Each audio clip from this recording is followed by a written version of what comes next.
네, 이 시간에도 우리 주님을 사랑하는 우리 성도님들에게 하나님의 크신 응답과 축복이 함께 하시기를 예수님의 이름으로 축원합니다. 오늘 하나님께서 우리에게 주신 말씀 신명기 8장 2절에서 4절까지 감사는 하나님을 인정하는 것입니다 라는 말씀의 제목입니다. 우리가 11월 한 달 동안 감사하는 인생이라는 주제를 가지고 하나님 말씀을 통해서 주님의 기뻐하시는 감사하는 인생으로 우리가 회복되기를 원합니다. 탈무드에 보면 그런 말이 있습니다. 가장 용감한 사람은 절제할 줄 아는 사람이다. 우리가 사는 세상은 무절제하죠. 이 무절제한 세상 속에서 절제함으로 자기를 다스릴 수 있는 사람, 용감한 사람이다. 가장 부유한 사람은 돈을 몇 천억 가지고 있는 사람이 아니라 자기에게 주어진 인생에 만족할 수 있는 사람. 그 사람이 진짜 부자라는 거예요. 그러면 가장 행복한 사람은 누구인가? 바로 감사하는 사람이다. 자기의 주어진 삶에 감사할 수 있는 사람이 가장 행복한 사람이다. 그런데 감사는 어디에서부터 비롯됩니까? 감사는 하나님을 인정하는 것에서부터 비롯됩니다. 이 세상의 모든 사람은 두 종류로 나눌 수 있어요. 하나님을 인정하는 사람과 하나님을 인정하지 않는 사람. 인생의 진정한 감사는 하나님을 인정하는 것에서부터 시작되는데 어떤 하나님을 인정해야 되는가? 첫 번째로 감사는 겸손히 하나님의 도우심과 은혜를 인정하는 것입니다. 하나님이 도와주시지 않으면 저는 살 수 없습니다 라고 고백하는 사람은 감사하는 사람이에요. 하나님이 도와주시지 않으면 왜 우리는 살 수 없습니까? 하나님은 우리의 인생의 공급자이시기 때문입니다. 우리가 인트로 영상에서 보셨던 것처럼 우리가 분주한 일상, 콩나물 시루 같은 지옥철을 타고 과도한 업무량에 밥 먹듯이 야근을 하면서 점심시간도 여유 있게 식사하지 못하면서 그렇게 하루하루를 다람쥐 쳇바퀴 돌듯 우리가 살아가는 것도 하나님의 은혜가 우리에게 주어졌기 때문에 가능한 거예요. 그래서 인간이 범하는 죄 중에 가장 흉악한 죄 중에 하나가 뭐냐면 하나님의 도우심을 구하지 않고 자기 힘으로 사는 것이에요.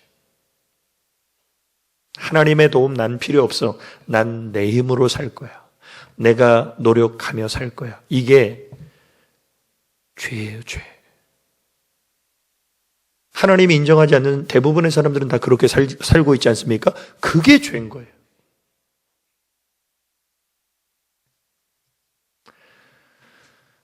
하나님의 도우심이 필요 없이 난 내 힘으로 살 거야. 이게 무슨 죄입니까? 교만한 죄예요, 교만한 죄. 그래서 교만한 사람의 특징은 뭐라고 말합니까? 내가 했습니다. 이렇게 말하죠. 그러나 하나님을 인정하는 겸손한 사람은 하나님이 하셨습니다. 주님이 하셨습니다. 그래서 교만한 사람은요, 감사할 수가 없어요. 감사는 하나님을 인정하는 겸손한 사람만이 감사할 수 있습니다. 그래서 교만한 사람은 자랑하고 겸손한 사람은 감사하며 사는 것입니다. 성숙한 인격의 척도 중에 하나가 감사죠. 그래서 어떤 사람이 삶 속에 감사가 많다. 그러면 굉장히 인격적으로 성숙한 사람입니다. 우리가 이 세계 나라를 봐도 못 사는 후진국일수록요 불평이 많아요. 그런데 저 선진국이나 좀 문화가 발달된 그런 선진국들을 보면 땡큐라는 말을 잘합니다. 그런데 감사는 인격의 성숙을 가늠하는 수준을 넘어서서 감사는 신앙의 성숙을 가늠하는 척도가 됩니다. 왜냐하면 예수님은 누가복음 17장에 보면 감사와 믿음을 동일시하고 있어요. 무슨 말씀이냐면 감사가 있는 사람은 믿음이 있다는 말이라는 것이죠. 또 하나는 예수님은 감사를 하나님께 영광을 돌리는 삶의 표현으로 말씀하고 계세요. 우리가 예배를 왜 드립니까? 위로받기 위해서? 찬양대 아름다운 찬양을 음미하기 위해서? 그게 아니라 예배는 하나님께 영광을 돌리기 위해서 드리는 거죠. 그러면 아멘 잘하고 감사 잘하면 내 삶이 하나님 앞에 올려지는 영광스러운 예배가 돼요. 누가복음 17장에 보면 10명의 문둥병자가 예수님에게 찾아옵니다. 예수님은 그들에게 가서 너희 몸을 제사장에게 보이라. 그들이 가는 중에 그들의 문둥병이 다 깨끗하게 나왔어요. 너무 기뻤습니다. 감격스럽고. 그런데 9명은 다 자기 갈 길 가버렸어요. 한 명의 사마리아인이 예수님께 돌아왔습니다. 왜? 감사드리려고. 예수님이 고쳐주셨으니까 감사드리려고 주님께 돌아왔어요.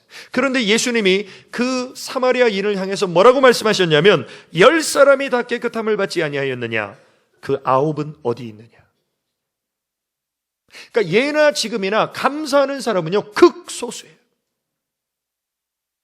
그러면서 하시는 말씀이 이 이방인 외에는 하나님께 영광을 돌리러 돌아온 자가 없느냐? 이 이방인은 감사로 왔는데 예수님은 하나님께 영광을 돌린다. 감사는 하나님께 영광을 돌리는 삶의 아주 중요한 모습이에요.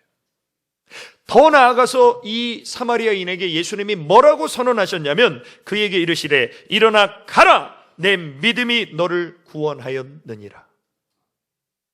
내 감사가 너를 구원하였느니라. 감사와 믿음이 동일한 의미로 사용되죠. 그래서 감사하는 사람은 믿음 있는 사람이고 감사하는 사람은 하나님께 영광을 돌리는 사람입니다. 그리고 하나님이 원하시는 감사는 내가 하는 사업이 잘 되고 내 자식이 좋은 대학 들어가서 하나님 감사합니다. 이건 하나님 안 믿는 사람도 다 알 수 있는 거예요. 하나님이 우리에게 원하시는 감사의 수준은 그것을 뛰어넘는, 그래서 데살로니가전서 5장 18절에 보면 범사에 감사하라 이는 그리스도 예수 안에서 너희를 향하신 하나님의 뜻이니라. 내 사업이 안 되고 내가 병에 걸리고 내 자식이 속썩이고 내 남편이 돈 못 벌어 올지라도 감사하라. 내가 예수 그리스도 안에 살아있다면, 하나님의 뜻대로 살기를 원한다면 어떤 상황과 환경 속에서도 감사하라고 하나님은 우리에게 부탁하신 게 아니라 명령하셨어요. 그래서 우리는 하나님의 명령에 순종할 책임과 의무밖에 없는 인간들이에요. 그러면 왜 우리가 하나님의 명령에 순종해야 됩니까? 하나님과 우리와의 관계가 어떤 관계입니까? 디모데전서 6장 15절에 보면 기약이 이르면 하나님이 그의 나타나심을 보이시리니 하나님은 복되시고 홀로 한 분이신 능하신 자이며 만왕의 왕이시며 만주의 주시오. 하나님은 만왕의 왕이십니다. 그것은 하나님은 나의 왕이시라는 의미예요. 하나님은 모든 만물의 주인이십니다. 그것은 하나님은 나의 주인이시라는 거예요. 그래서 하나님은 우리에게 얼마든지 명령하실 수 있는 분이십니다. 다시 말하면 범사에 감사하라고 하나님이 명령하신 것은 우리의 선택이 아니라 필수라는 거예요. 감사하고 싶을 때 감사하는 게 아니에요. 감사할 수 있는 환경이 됐을 때 감사하는 게 아니라 우리의 모든 삶의 상황 속에서 나의 왕 되시고 나의 주인 되신 하나님을 인정함으로 감사하며 사시기를 주님의 이름으로 축원합니다. 두 번째로 감사는 광야의 훈련소를 통과하는 사람만이 누리는 축복입니다. 우리는 광야 같은 인생길을 걷고 있죠. 근데 우리가 성경을 볼 때 자주 볼 수 있는 그 지명 중에 애굽이 있습니다. 그리고 가나안이 있어요. 그리고 오늘 본문에 광야가 있습니다. 이 애굽과 가나안과 광야는 영적인 의미가 있어요. 먼저 애굽은 일반적으로 흉년이 없는 땅입니다. 왜냐하면 애굽에는 나일강이라는 거대한 강이 있어요. 그래서 하늘에서 비가 내리지 않아도 애굽 사람들은 걱정이 없습니다. 먹고 살 수 있어요. 애굽은 1년에 산모작도 가능하다고 합니다. 그래서 결국 애굽은 하나님 없어도 자기 힘으로 살 수 있다고 말하는 세상을 상징하는 곳이 애굽이에요. 그래서 우리가 성경에서 애굽을 볼 때 여기는 세상을 말하는 것이구나, 이렇게 이해하시면 성경을 읽기 참 편하십니다. 반면에 가나안 땅은 하나님이 약속하신 땅이죠. 적과 꿀이 흐르는 땅이죠. 그런데 그 가나안 땅은 비가 오지 않으면 흉년이 드는 땅이에요.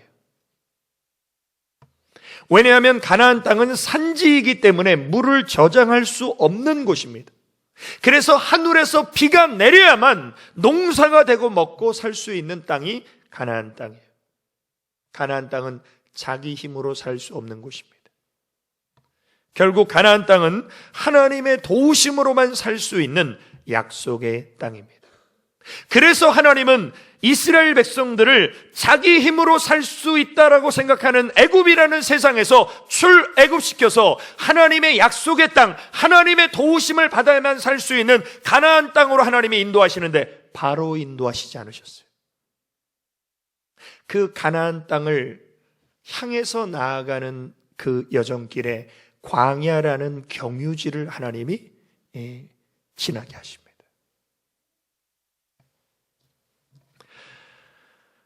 그래서 하나님은 그 광야라는 곳에서 이스라엘 백성들을 훈련시키시고 트레이닝 하셨어요. 연단하셨어요. 그래서 광야는 어떤 곳입니까? 광야는 자기 힘으로 사는 것이 아니라 하나님의 도우심으로만 사는 것을 훈련하는 곳이 바로 광야예요. 400년 동안을 애굽에 살면서 종살이하며 학대받은 이스라엘 백성들은 하나님 없는 세상에 살면서 겉으로는 하나님의 백성이었지만 속은 뼛속까지 세상 사람이었어요. 그래서 하나님은 약속의 땅으로 이스라엘 백성들을 인도하시기 전에 그들의 마음과 그들의 삶을 하나님의 백성으로 훈련시키기 위해서 하나님은 그들을 광야길로 인도하신 겁니다. 마찬가지로 오늘 지금 예배드리는 우리 모든 성도님들은 내 인생의 이 세 가지 지역을 우리는 다 거치게 됩니다. 우리가 예수님 만나기 전에 우리는 애굽이라는 세상에 살았어요. 하나님 없어도 난 살 수 있어 하는 세상에 우리는 살았습니다. 그러다 인생의 어느 경점에 우리가 예수님을 만나게 되죠. 예수님을 만나는 순간 우리는 어디로 갑니까? 광야로 가요. 그 광야에서 우리는 하나님의 도우심을 받아야만 내가 살 수 있는 존재라는 것을 우리는 광야의 훈련소에서 우리는 깨닫고 체험합니다. 그리고 그 속에서 하나님이 내 인생의 왕이 되시고 하나님이 내 인생의 주인 되심을 인정하면서 우리는 겸손함으로, 순종함으로, 감사함으로 그 광야의 훈련소를 통과하게 되죠. 그래서 가나안의 젖과 꿀이 흐르는 축복을 정복하고 성취하면서 믿음으로 나아가는 그런 가나안 복지를 우리는 살아가게 됩니다. 아마 오늘 이 예배드리는 성도님들 가운데는 아직도 교회를 나오지만 애굽이라는 세상에 사는 분들도 있을 거예요.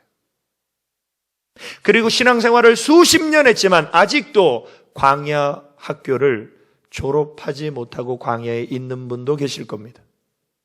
그리고 광야의 훈련소를 통과해서 가나안의 젖과 꿀이 흐르는 축복을 누리는 분도 이 가운데 있을 거예요. 똑같은 하나님을 믿지만 우리가 있는 현장은 다 다르다는 거예요.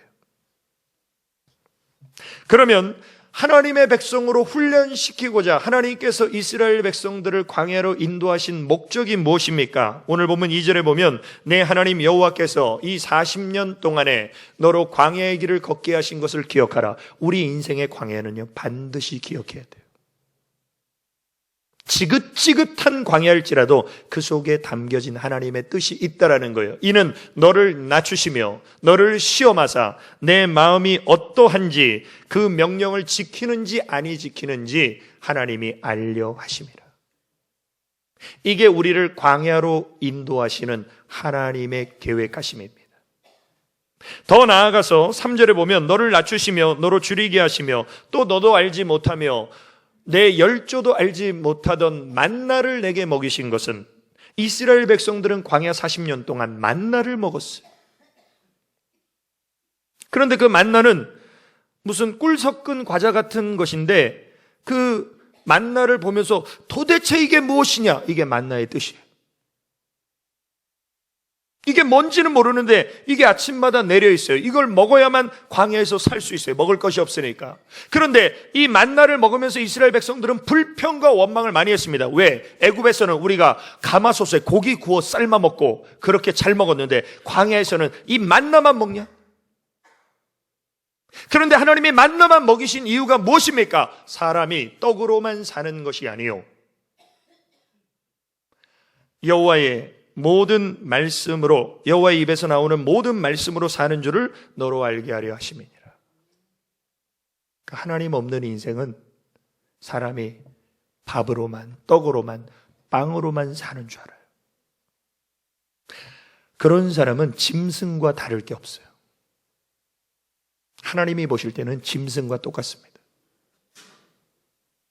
정말 하나님이 보실 때 사람다운 사람은 어떤 사람이냐? 하나님이 주신 영이 내 안에 있기 때문에, 인간은 영적인 존재이기 때문에 영이신 하나님의 말씀을 먹어야 내가 사는구나. 이게 뭐예요? 하나님 보실 때 사람다운 사람이에요. 오늘 우리 성도님들이 인생의 광야 학교를, 훈련소를 통과했다면 나는 하나님의 말씀을 날마다 영의 양식으로 먹는 분, 광야 학교를 통과하신 분이에요. 그러나 일주일에 교회에 올 때만 성경책 펴시는 분, 아직도 세상과 광야에 있는 분이에요.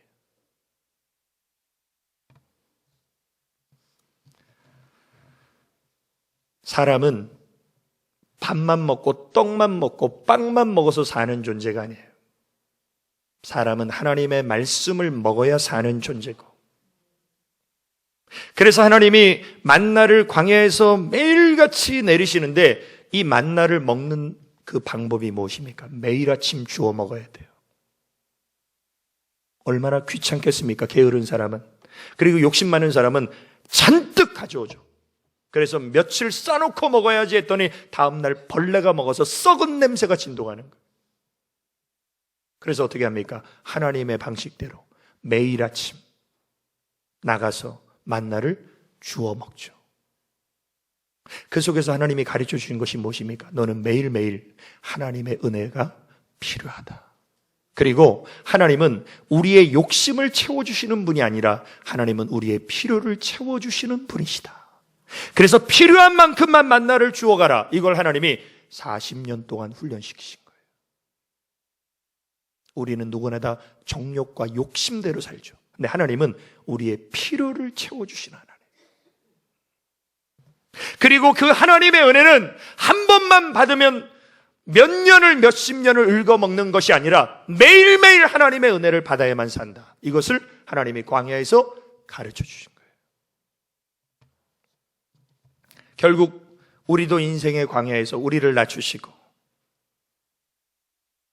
우리를 시험하셔서 하나님이 나의 왕 되시고 주인 되심을 깨닫게 하시는 그 하나님의 은혜를 우리가 체험하고 하나님의 일용할 은혜, 일용할 양식, 일용할 하나님의 도우심을 우리가 받아야만 살 수 있는 존재라는 것을 광야의 훈련소를 통해서 깨닫고 통과한 사람, 그 사람은 이렇게 고백합니다.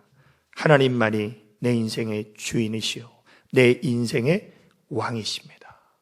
나는 하나님의 은혜가 아니면 하루도 살 수 없는 존재입니다.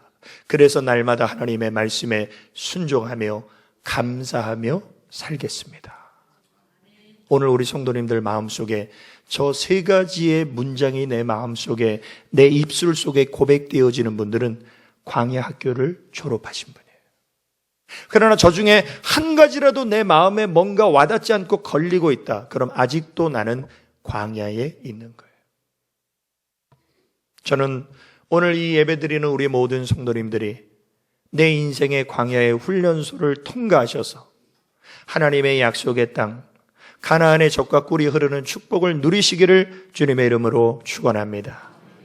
결론입니다. 감사는 왕 되신 하나님을 섬기며 주인 되신 하나님의 은혜로 살고 있음을 인정하는 것입니다. 하나님은 우리의 왕이세요. 우리를 통치하시는 분은 하나님이십니다. 요즘 나라가 많이 어지럽고 대통령에 대해서 많은 분들이 실망하고 계시죠. 그러나 우리를 통치하고 다스리는 것은 대통령이 아니에요. 하나님이십니다. 모든 권세는요, 위로부터 말미암은 거예요. 우리가 투표해서 박근혜 대통령을 세운 것 같지만 그 대통령을 세운 분이 하나님이십니다. 그리고 우리의 생각과 우리의 의도와 의지와는 상관없이 하나님은 온 세계 만물, 온 나라를 하나님은 하나님의 뜻대로 다스리고 계세요. 다시 말하면 우리가 광화문 광장 앞에 나가서 촛불 들고 시위한다고 내 뜻대로 이 세상이 움직이는 게 아니에요. 정말 하나님을 인정하고 믿음 있는 성도라면 어떻게 해야 됩니까? 촛불 들고 시위하는 게 아니라 하나님 앞에 기도해야 돼요. 하나님, 이 나라를 고쳐주세요. 하나님, 이 나라를 다스려 주세요. 이 땅을 회복시켜 주세요. 이 사람이 진짜 하나님을 인정하는 믿음 있는 사람이에요. 하나님은 우리의 주인 되시는 거예요. 내 인생의 모든 것은요, 하나님이 우리에게 주신 거예요. 하나님의 거예요. 우리는 단지 사용만 할 뿐이지 소유권은 하나님께 있어요. 이것을 인정하는 사람이 감사하는 인생이 될 수 있다는 겁니다. 아담과 하와가 창조되었을 때 아담과 하와는 하나님이 나의 왕이시고 하나님이 나의 주인 되심을 인정하면서 하나님과 친밀한 교제를 나눴어요. 그런데 그 하나님과의 교제와 관계를 파괴한 것이 뭐냐면 죄라는 거예요. 죄는 하나님과 우리와의 관계를 파괴시킵니다. 그리고 범죄하고 타락한 인간이 어떻게 달라졌습니까? 하나님이 나의 왕이 아니라 내가 나의 왕이야. 하나님이 공급하시는 은혜, 나 그런 걸로 안 살아. 내 힘으로 살 거야. 이게 범죄해서 타락한 인간의 교만한 특징이라는 거예요.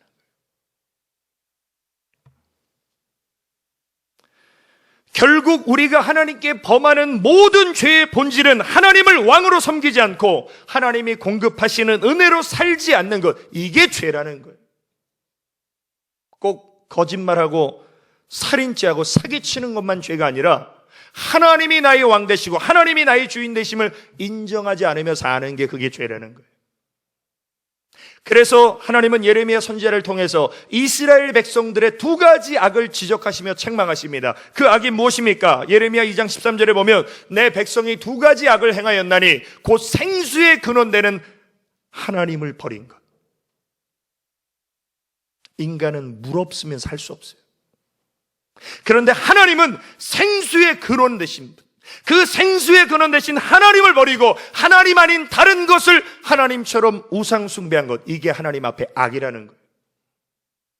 또 한 가지는 스스로 웅덩이를 판 것인데, 약속의 땅 가나안은 물을 저장할 수 없는 곳이기 때문에 하나님의 은혜의 담비를 사모해야 되는데, 야, 하나님 필요 없어. 우리가 웅덩이 파고 우리가 스스로 해결하자. 우리가 스스로 생존해보자. 그런데 그 웅덩이는 물을 저축지 못할 터진 웅덩이예요. 밑 빠진 독에 물 붓는 거예요. 이게 바로 인간의 교만, 하나님을 하나님으로 인정하지 않는 죄라는 거예요. 사실 우리가 이 땅에 태어날 때 뭐 가지고 오신 거 있어요? 유행가 가사처럼 우리는 알몸으로 태어났죠. 근데 우리가 지금 갖고 누리는 것이 얼마나 많습니까? 멋있는 옷도 있죠. 집도 있죠. 최신 핸드폰도 있죠. 사랑하는 가족도 있죠. 일할 수 있는 일터도 있죠. 하나님이 내게 주신 것이 얼마나 많아요. 우리가 하나님께 받은 것을 손가락으로 한번 꼽아 보십시오. 셀 수 없을 정도로 많죠. 그런데 하나님을 인정하지 않는 사람들은 그게 하나님께 받은 것이 아니라 다 자기가 스스로 얻은 것으로 착각하면서 감사하지 못하고 자기 자랑하며 산다는 거예요. 그래서 사도 바울이 고린도 교회를 향해서 이렇게 말합니다. 누가 너를 구별하였느뇨? 하나님이 구별하셨죠. 내게 있는 것 중에 하나님께 받지 아니한 것이 무엇이뇨? 다 하나님께 받은 것이죠. 내가 받았은즉 감사해야지 어찌하여 받지 아니한 것 같이 자랑하느뇨? 하나님께 다 받았으면 감사함으로 하나님께 영광을 돌려야지 왜 네 것처럼 자랑하느냐는 거예요. 여기서 우리가 알 수 있는 것이 무엇입니까? 교만한 사람은 자기를 드러내요. 근데 겸손한 사람은 하나님을 드러냅니다. 그래서 하나님께서 우리에게 가르쳐 주시는 감사가 무엇입니까? 자기를 드러내지 않고 하나님을 드러내는 것이 겸손이요 감사입니다. 우리가 세상에 자랑하는 사람들을 보면 자랑하는 사람들의 특징은 뭐냐면 다른 사람을 낮추고 나를 높이는 거예요. 그런 자랑하는 사람들은 꼴불견이죠. 그러나 감사하는 사람은 어떤 사람이냐면 나를 낮추고 하나님을 드러내는 사람은 감사하는 사람이에요. 자기를 드러내는 사람은 교만한 사람이지만 하나님을 드러내는 사람은 겸손한 사람입니다. 오늘 우리 성도님들 인생에 정말 나를 낮추고 하나님을 높이는 감사하며 겸손하는 인생 되시기를 주님의 이름으로 축원합니다. 누가복음 15장에 보면 탕자의 비유가 나옵니다. 우리는 탕자의 비유를 볼 때마다 탕자와 아버지만을 생각했어요. 그런데 거기에 또 한 사람이 있습니다. 누구냐면 탕자의 형이에요. 탕자의 형과 탕자는 굉장히 대조적인 인물입니다. 왜냐하면 탕자의 형은 아버지 밑에서 아버지를 도와서 열심히 일했습니다. 윤리적으로나 도덕적으로 아무 문제가 없는 그런 인간적으로 볼 때는 정말 효자였어요. 반면에 탕자는 아버지의 재산을 미리 받아다가 허랑방탕하게 탕진했습니다. 그리고 돼지가 먹는 쥐염 열매도 못 먹게 되자 그때서야 자기의 죄를 깨닫고 아버지 집에 종으로 사는 것도 행복하다. 아버지 집에 살 때는 아버지 집에 사는 것이 행복인 줄 모르다가 가출해서 죽도록 고생하다 보니까 아버지 집에 종으로 사는 것도 행복하구나를 깨닫고 아버지 집으로 돌아옵니다. 그때 그 아버지는 그 자식을 항상 기다렸어요. 그 자식에게로 뛰어나갑니다. 그리고 피골이 상접한 그 거지 같은 탕자를 끌어안아요. 그리고 입술에 입을 맞추죠. 그때 이 아들이 너무나 황송해서 아버지에게 뭐라고 하냐면 아들이 가로되 아버지여 내가 하늘과 아버지께 죄를 얻었사오니 지금부터는 아버지의 아들이라 일컬음을 감당치 못하겠나이다. 저를 아버지의 종으로 하나만 써주셔도 저는 감격하고 감사할 뿐입니다. 그때 아버지가 뭐라고 말합니까? 이내 아들은 죽었다가 살아난 자식이고 잃어버렸다가 다시 찾은 자식이니까 살찐 송아지를 잡아서 잔치를 베풀라. 아버지는 기뻐했어요. 그런데 이 소식을 들은 큰아들이 아버지를 향해서 분노합니다. 그리고 아버지에게 막 따져요. 뭐라고 따집니까? 저가 노하여 들어가기를 즐겨 아니하거늘 아버지가 나와서 권한대 얘야 들어와라. 네 죽었다가 정말 네 동생이 살아왔는데 같이 기뻐하자꾸나. 그랬더니 아버지께 대답하여 가로되 내가 여러 해 아버지를 섬겨 명을 어김이 없거늘 내게는 염소 새끼라도 주어나 내 벗으로 즐기게 하신 일이 없더니. 저 가산을 창기와 탕진한 저 나쁜 놈한테는 살찐 송아지를 잡아 잔치를 베푸는 것이 마땅합니까? 이렇게 아버지한테 따지는 거예요.